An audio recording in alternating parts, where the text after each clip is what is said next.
ብዙ የህግ ተማሪዎች ኮንፊውዝ ከሚሆኑበት ፓርቶች ከኤምፕሎይመንት ለው ዛሬ ደግሞ በፓርት 2 እነኚህ አንቀጾች እናያለን ማለት ነው። ምክንያቱም አሁን የማሳያችሁ አንቀጽ ብዙ ተማሪዎችን ኮንፊውዝ ያደርጋል። ምክንያቱም የትኛውን መረዳት እንደሚገባቸው ትንሽ ብዙ ጊዜ ኮንፊውዝ አድርጎ ስላየሁት ነው ዛሬ በዚህ ቪዲዮ ሼር የማደርግላችሁ ማለት ነው። ይሄም ይመስላችሁ ለምሳሌ በተለይ ከ163 አንቀጽ ንዑስ አንቀጽ 2 እና 3 ላይ ያሉት ግልጽ አይሆንም ብዙ ጊዜ ለብዙ ተማሪዎች ማለት ነው።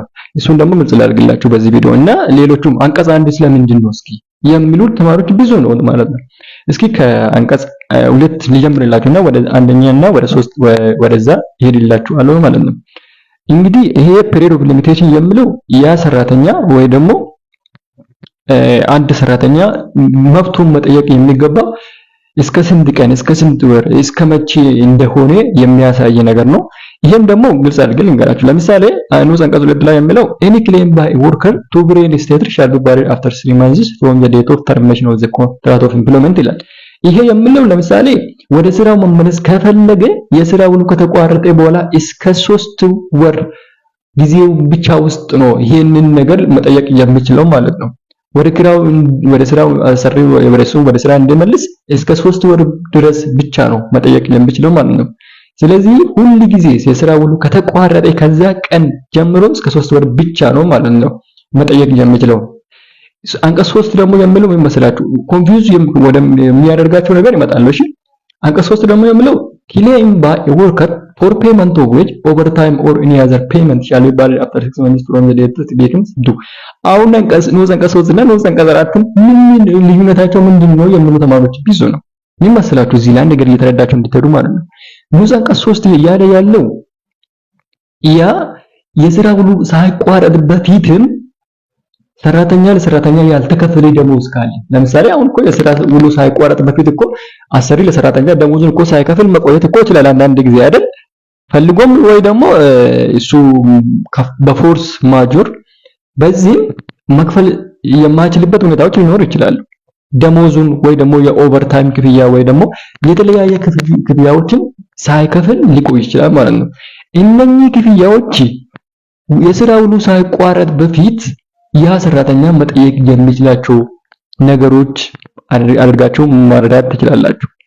በተጨማሪም ደግሞ የስራ ውሉን ቢቋረጥም እነኚህ ነገሮች ግን መጠየቅ የሚገባው እስከ በ6 ወር ውስጥ ነው ማለት ነው።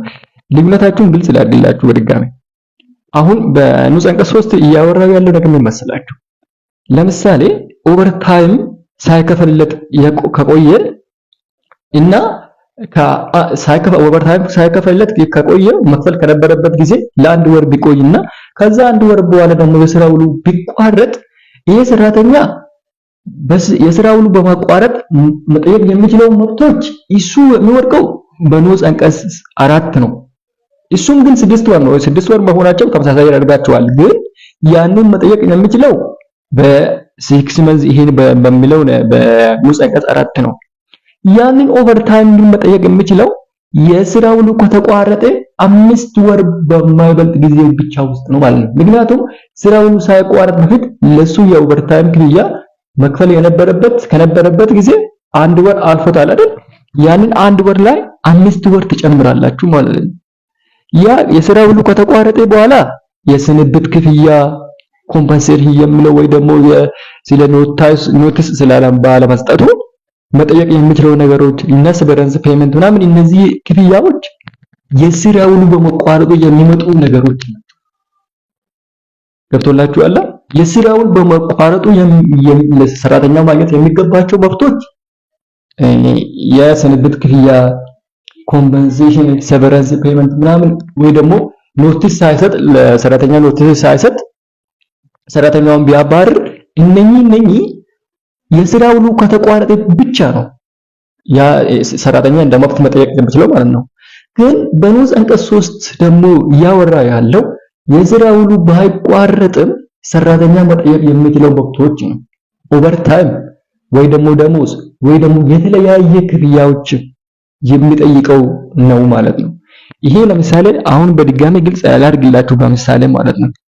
በንዑስ አንቀጽ 3 ላይ ማለት ነው አንድ ሰራተኛ ደሞዙ መክፈል ከነበረበት ጊዜ ሁለት ወር ቢቆይ ደሞዙን መከፈል አሰሪ ለሰራተኛ ደሞዙን መክፈል ከሚገባው ጊዜ 2 ወር ቢያልፍና ያ 2 ወር ካለፈ በኋላ አሰሪው የስራ ውሉን ደግሞ ቢያቋርጥ ይህ ሰራተኛ ከሴቨራንስ ፔመንት ጋር ጨምሮ ከኖቲስ ሳይሰጠው ከስራ ቢባረር እነኚህ የኖቲስና የሴቨራንስ ፔመንት እና ኮምፐንሴሽኖች ጋር አያይዞ ደሞዜ ሳይከፈለልኝ ስለቆየ ብሎ ያ የስራ ውሉ ከተቋረጠ በኋላ 5 ወር አልፎ ወይ ደግሞ 4 ወር አልፎ መጠየቅ አይችልም። መጠየቅ የሚችለው ምን መሰላችሁ? ሴቨራንስ ፔመንትን፣ ኮምፐንሴሽንን የስራ ውሉ በማቋረጥ የሚገኙ መብቶችን ብቻ ነው ማለት ነው። እስከ 6 ወር መጠየቅ የሚችለው ነገር ግን ደሞዙን መጠየቅ የሚችለው እስከ 4 ወር ክሱን ቢከፍት ብቻ ነው። ገብቶላችኋል? ደሞዙን መጠየቅ የሚችለው እስከ 4 ወር የስራ ውሉ ከተቋረጠ በኋላ እስከ 4 ወር ማለት ነው። ምክንያቱም ለምን መሰላችሁ? የስራ ውሉ ሳይቋረጥ በፊት 2 ወር አሳልፈዋል። ክፍያው የደሞዙ ለሱ መከፈል ከነበረበት ጊዜ 2 ወር ስላሳለፈ የስራ ውሉ ደግሞ ከተቋረጠ በኋላ 4 ወር ብቻ ነው ያለው ማለት ነው። ለምን? ለደሞዙ ማለት ነው። ሳይከፈልለት ለቆየው ደሞዙ 4 ወር ብቻ ነው ሰራተኛው መጠየቅ አሰሪውን ደሞዝን ክፈልልኝ ብሎ የመጠየቅ መብቱ ማለት ነው። ወይ ደግሞ አሰሪው ላይ ክስ የመክፈት መብቱ ማለት ነው። ገብቶላችኋል? ይሄንን እንደዚህ መረዳት ይኖርባቸው። ነገር ግን ይሄ አሁን ለምሳሌ ለ2 ወር ደሞዙ ሳይከፈልለት የቆየው ሰራተኛ ያንን 2 ወር በኋላ ደግሞ ለምሳሌ የስራ ውሉ ቢቋረጥ ደሞዙ ሳይከፈልለት ከቆየ በኋላ ለምሳሌ ደሞዝ ለሱ መክፈል የነበረበት መስከረም 1 ከሆነ ሳይከፈልለት ቆይቶ ጥቅምት 30 ወይ ደግሞ ኢዳር 1 እንበል ወይ ደግሞ ጥቅምት 30 በሉት ጥቅምት 30 ላይ ደግሞ ከስራ ቢባረር ይሄ ሰራተኛ ከጥቅምት 30 ጀምሮ 4 ወር ውስጥ ብቻ ነው ስላላገኘው ሳይከፈልለት ስለቆየው ደሞዙን መጠየቅ የሚችለው ባጭሩ። ነገር ግን ከዛ ከጥቅምት 30 ቀን ጀምሮ ደግሞ ኮምፐንሴሽን ስለ ኖቲስ ሳይሰጠው በመባረሩ ስለ ኖቲሱን ወይ 1 ወር ወይ 2 ወር ወይ 3 ወር ወይ ደግሞ ለእንትኑ ጊዜውን አንድ አመት ያልሰሩ ደግሞ እንደዛው ከ1 ወር በታች የሆኑ አራቶች ይሰጣሉ። እሱም ሌላ ጊዜ እናያለን። እነኚህ ክፍያዎችን የስራ ውሉ በማቋረጥ የሚገኙ እነኚህ መብቶችን ግን ከዛ ከጥቅምት 30 ጀምሮ 6 ወር ውስጥ መጠየቅ ይችላል። ደሞዙን ግን እስከ 4 ወር ብቻ ነው። ከዛ ከጥቅምት 30 4 ወር ውስጥ ብቻ ነው መጠየቅ የሚችለው ማለት ነው። ከዛ ከጥቅምት 30 በኋላ ማለት ነው። ለምሳሌ ጥቅምት 30 ከዛ ከጥቅምት 30 በኋላ 5 ወር አልፎ እንደዚህ ስላችሁ 5 ወር አልፎ ግን 6 ወር ሳያልፍ ማለት ነው። ወሩን እንግዲህ የትኛው ወር ላይ እንደሚሆን ገምቱት እናንተ። 5 ወር አልፏል ግን 6 ወር አልሞላ። እነኚህ ያንን ወር ውስጥ ክስ ቢከፍት ይሄ ሰውዬ መጠየቅ የሚችለው ስለ ኮምፐንሴሽን፣ ሴቨረንስ ፔመንት፣ ስለ ኖቲስ እንደዚህ ክፍያዎችን ብቻ ነው ማለት ነው። የስራ ውሉ በማቋረጥ መጠየቅ የሚችለው ክፍያዎች ብቻ ነው። ከዛ ውጪ ግን ያንን ደሞዝ ሳይከፈልለት የቆየው ያንን ደሞዝ ግን መጠየቅ አይችልም ማለት ነው። ልዩነቱ እዚህ ጋር ነው። ስለዚህ ባጭሩ እንድትረዱ የምፈልገው ነገር አንቀጽ 163 ንዑስ አንቀጽ 3 የሚያወራው የስራ ውሉ ሳይቋረጥ በፊትም ይሁን ከተቋረጠ በኋላም ይሁን ግን ለሱ መክፈል ከነበረበት ጊዜ ጀምሮ መጠየቅ የሚገባውን ፔመንቶች 6 ወር ውስጥ መጠየቅ ይኖርበታል ነው። ገብቶላችኋል? 6 ወር ለምሳሌ የስራ ውሉ ሳይቋረጥ በፊት መጠየቅ አለበት እንደ 6 ወር ምናምን ልትሉ ትችላላችሁ። አዎ የስራ ውሉ መቋረጥ ግዴታ አይደለም። ይሄን 6 ወር ውስጥ ለመጠየቅ ማለት ነው። ብዙ ተማሪዎች እዚህ ላይ ነው እንግዲህ ኮንፊውዥን የሚሆኑበት ማለት ነው። ለምሳሌ አሁን የስራ ውሉ ሳይቋረጥ ይከፍልልኛል ብሎ በተስፋ ቢጠብቀው ማለት ነው አንድ ሰራተኛ ይከፍልልኛል ብሎ ለ8 ወር በተስፋ ቢጠይቀው ያልተከፈለለት ደሞዝ ይሄ ሰራተኛ መጠየቅ አይችልም ማለት ነው፣ በፔሪድ ኦፍ ሊሚቴሽን ምክንያት ማለት ነው። ምክንያቱም የስራ ውሉ አልተቋረጠም፣ ነገር ግን ጊዜው አልፎበታል። መጠየቅ የሚገባለት ጊዜ አልፏል ማለት ነው። ስለዚህ እናንተ ይህንን ነገር እየተረዳችሁ መሄድ ይኖርባችኋል ማለት ነው። ምክንያቱም እነዚህ ነገሮች ነው እናንተ በኋላ ወደ ስራ ስትወጡ የሚያስቸግራችሁ ኮንፊውዝ የሚሆንባችሁ። ግን ቀላል ነው። ግን አለረን አንዳንድ ጊዜ ብዙ ነገር እያነበባችሁ በመሃል ደግሞ ስትደግሙ ይሆን ብቻ ወይ ደግሞ ግልጽ ላይ ሆንላችሁ ሲቀር እንደዚህ አይነት ነገሮችን በዚህ መንገድ ብትረዱ አሪፍ ይሆንላችኋል ማለት ነው። እዚህ ላይም ደግሞ አንድ ነገር ልንገራችሁ። ወደ ንዑስ አንቀጽ 1 ሊወስዳችሁ እስኪ እንደዚህ ይላል እስኩ unless a specific time limit is provided in this proclamation or other relevant laws, an action arising from an element relationship shall be barred after 1 year from the date on which the right became necessary. በዚህ አዋጅ ወይ ደግሞ በሌሎች ህጎች በግልጽ የተቀመጠ ህግ ካለ በስተቀር መብቶችን መጠየቅ የሚገባው መብቶችን ከኢምፕሎይመንት ሪሌሽን ጋር የሚያያዙ መብቶችን መጠየቅ የሚቻለው 1 አመት ውስጥ ብቻ ነው ያለ ነው። እዚህ ስር ይሄውን የሆነ ሁሉንም የሚያካትት ነገር ምናምን ሊመስላችሁ ይችላል። 1 አመት ለምን ይላል? ይሄው እነኚህ ፔመንቶች የስራ ሁሉ ቢቋረጥም ባይቋረጥም መጠየቅ የሚገባቸው እነኚህ አሁን ንዑስ አንቀጽ 3 ላይ የተዘረዘሩ ነገሮችን ለነሱ 6 ወር ብለዋል። ንዑስ አንቀጽ 4 ላይም ደግሞ የስራ ውሉ ከተቋረጠ በኋላ ሰራተኛው መጠየቅ የሚችለው ነገሮች ላይ ደግሞ 6 ወር በኋላ 6 ወር ውስጥ መጠየቅ ይኖርበታል ብለዋል። ከዚህ ውጪ ያለው ሌላ ነገር ደግሞ ምን ኖሮት ነው እስከ 1 አመት ነው መጠየቅ የሚቻለው እና ምን ያለው ብላችሁ ኮንፊውዝ ልትሆኑ ትችላላችሁ። እሺ ይሄ ምን መሰላችሁ? አሁን እዚህ ላይ እስከ 1 አመት የሚለው ለምሳሌ በምሳሌ ላስረዳችሁና ሌሎች መብቶች ለምሳሌ አሰሪው ለሰራተኛ እነኚህን ነገሮች ማሟላት አለበት የሚል ህግ አለ አይደል? ፕሮክላሜሽን ውስጥ ማለት ነው። ይሄን የሰራተኛና አሰሪ አዋጅ ውስጥ 1156 ማለት ነው። ለምሳሌ ጉዳት እንዳይደርስበት እንደዚህ አይነት ነገሮች ለሰራተኛ ማሟላት አለበት፣ እነኚህ አይነት ነገሮችን መጻፍ አለበት። ብቻ እንደዚህ አይነት የሚሉ ነገሮች አሉ። ይሄ ብቻ አይደለም። ለምሳሌ እየተረዳችሁ እንድትሄዱ እፈልጋለሁ። ንዑስ አንቀጽ 3ን እዩት። በደንብ ከታያችሁ ከቪዲዮ ስክሪናችሁን እንትን አድርጋችሁ ማየት ያላችሁ ዙም አውት አድርጋችሁ ማለት ነው። ንዑስ አንቀጽ 3 እያለ ያለው claim by worker for payment of wage, overtime or any other payment shall be barred after 6 months from the date of becomes due. ፔመንት እያለ ነው። እሺ ለእኔ እናንተ ግልጽ እንዲሆን ብዬ ነው ፔመንት የምትለው ላይ እንትን ያደረኩ ማለት ነው። ፔመንት ኦፍ ዌጅ ኦቨርታይም ምናምን እያለ ነው አይደል? ፔመንት ጋር የተያያዙ ነገሮች ብቻ ነው። እሺ ንዑስ አንቀጽ 4ም ደግሞ ይወጥ እሱም any claim by a worker or employer for any employment arising from termination of employment ምናምን ይላል። እሱም ስለ ፔመንት ብቻ ነው ያወራ ያለው ማለት ነው። የሚያወሩበት ነገሮች የተለያየ ነገር ቢሆንም የተለያየ ነገሮች ላይ ቢሆንም ስለ ፔመንቱ ብቻ ነው። ግን ከቤት ፔመንት ውጪ ለምሳሌ ሰራተኛ አሰሪው ለሰራተኛ እንዲያደርግ ህጉ የሚያስገድደው ነገሮችን እስከ ስንት ቀን ነው መጠየቅ የሚገባው የሚለውን ደግሞ እነኚህ ነገሮች ውስጥ አይወድቁም ማለት ነው።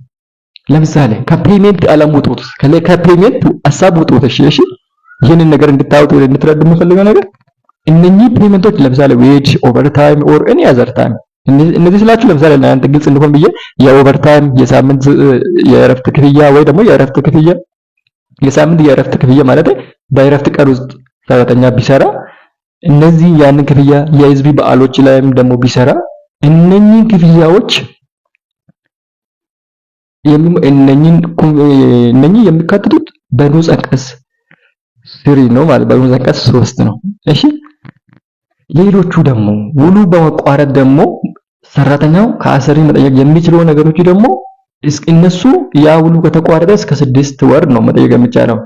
ሌላው ደግሞ እስከ 3 ወር የተባለው የሥራ ውሉ ከተቋረጠ በኋላ ወደ ስራ መመለስ ይፈልጋሉ የሚል ሰራተኛ መጠየቅ የሚገባው እስከ 3 ወር ጊዜ ብቻ ውስጥ እንደሆነ ነው። አሁን እንግዲህ ከነዚህ ውጪ ከፔመንት ውጪና ወደ ስራ የመመለስ ከሚጠየቀው ጥያቄ ውጪ ያሉት በህጉ በግልጽ ያልተቀመጡ ገብቶላችኋል።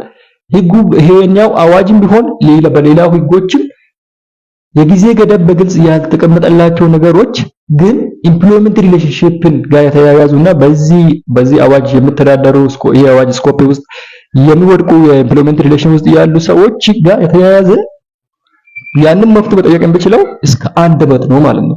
እነኚህ አርቲክሎች ውስጥ የማይወድቅ ንዑስ አንቀጽ 3 ውስጥ የማይወድቅ ማለት ነው። ንዑስ አንቀጽ 2 ውስጥ የማይወድቅ 3 ውስጥ 4 ውስጥ የማይወድቁ እነኚህን ከዚህ ውጪ ያሉት እስከ 1 አመት ነው ማለት ነው። በአጭሩ ገብቶላችኋል።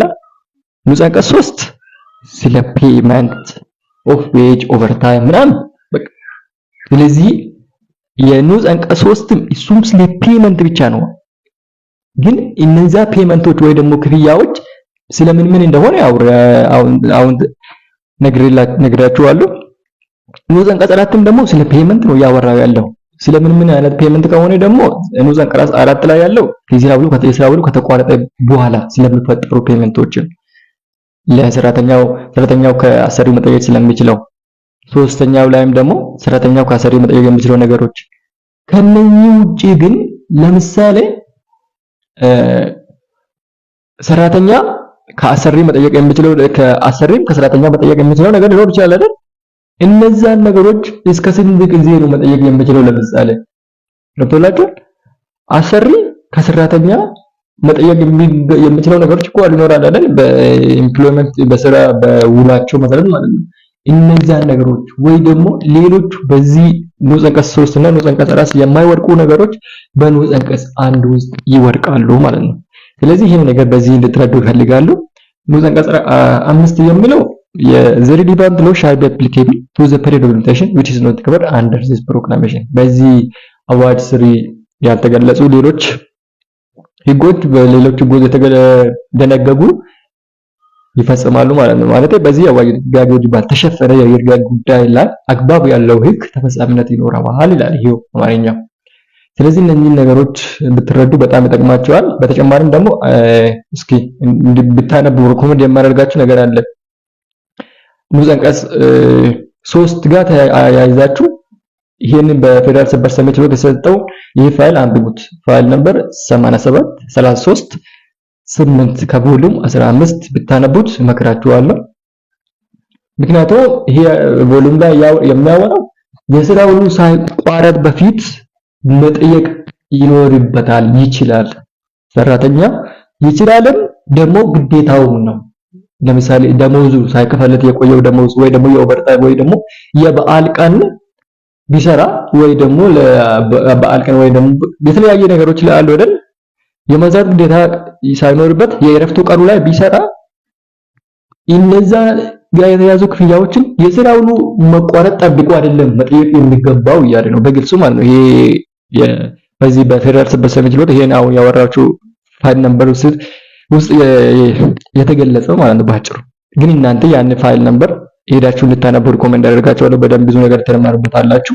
በተጨማሪም ደግሞ ለንዑስ አንቀጽ 4 ደግሞ እንድታነቡ የምመክራችሁ ነገር ፋይል ነምበር 87 33 8 ከቮሉም 15 ብታነቡት በጣም ይጠቅማችኋል ማለት ነው። ይሄም የሚያወራው ደግሞ ኮምፐንሴሽን፣ ሴቨራንስ ፔመንት እና ኖቲስ ታይም ፔመንት፣ አኑአል ሊቭ የሚሉ ነገሮች ነው። እዚህ ላይ እንደገና ጨምርላችሁ። አሁን አኑአል ሊቭ እያለ ነው አይደል? ለምን መሰላችሁ? አኑአል ሊቭ ስለ አኑአል ሊቭ ለምሳሌ ይሄን ለምሳሌ አኑአል ሊቭን እዚህ ውስጥ ብትካትቱ ንዑስ አንቀጽ 3 ለምሳሌ ስለ ደሞዝ ስለምን ብለናል አይደል? አኑአል ሊቭን ግን የስራ ውሉ ከተቋረጠ በኋላ እስከ 2 አመት መጠየቅ ይችላል ነው የሚለው። ስለዚህ እናንተ አንድ ጊዜ መረዳት የሚገባችሁ አኑአል ሊቭ ለምሳሌ ሰራተኛው እስከ 2 አመት መጠየቅ ስለሚችል የስራ ውሉ ከተቋረጠ በኋላ እስከ 6 ወር መጠየቅ ነበረበት አይባልም ማለት ነው። አኑአል ሊቭ ለምን መሰላችሁ? ያንን አኑአል ሊቭ ውስጥ አኑአል ሊቭ ውስጥ ለምሳሌ ለሰራተኛው መክፈል የነበረበት ክፍያ ሰራተኛው የአመት እረፍት የመጠየቅ መብት ያለበት ያንን የአመት እረፍትን ስራውን ይሰራሉ ብል ለምሳሌ ክረምት ውስጥ የእረፍት ጊዜ ቢኖር ማለት አኑአል ሊቭ መጠየቅ የሚችል ቢሆንና እሱ ግን አይ የአመት እረፍትን አልወስድም ይሰራሉ ብል ማለት ነው። ይሄ ሰራተኛ እንትን ላደርግ ይችላል። ሌላ ጊዜ አኑዋል ሌቭል ሊወስድ ይችላል። ለምሳሌ ክረምት ላይ የአረም ዓመት እረፍት አሰሪው ለሰራተኛው ለመስጠት ቢፈልግና ግን ሰራተኛው አሁን አልፈልግም ግን ትንሽ ቆይቼ ከ5 ወር በኋላ ከሆነ ወራቶች በኋላ ያንን ከ8 ወር በኋላ መውሰድ ይፈልጋሉ ብል ማለት ነው። ያ ክረምት ውስጥ አኑአል ሌቭን ትቶ ስራውን ስለሰራ ብቻ እስከ 6 ወር በሚቆይ እዛ መሃል ውስጥ ደግሞ ከ7 ወር በኋላ የስራው ሁሉ ስለተቋረጠ አኑአል ሌቭን መጠየቅ የነበረብህ እስከ 6 ወር ነው። ያንን ክረምት ውስጥ የሰራክን መጠየቅ የሚገባው ከመስከረም 1 ጀምረ እስከ 6 ወር እንግዲህ ካልኩሌት አድርጉት። ከመስከረም 1 ጀምሮ ማለት ነው። ለምሳሌ ነው እንግዲህ ይሄን ያልኩት። ስለዚህ ለምሳሌ እናንተ በግልጽ እንዲሆንላችሁ ያንን አኑአል ሌቭ ሌላ ጊዜ ሊወስድ ይችላል።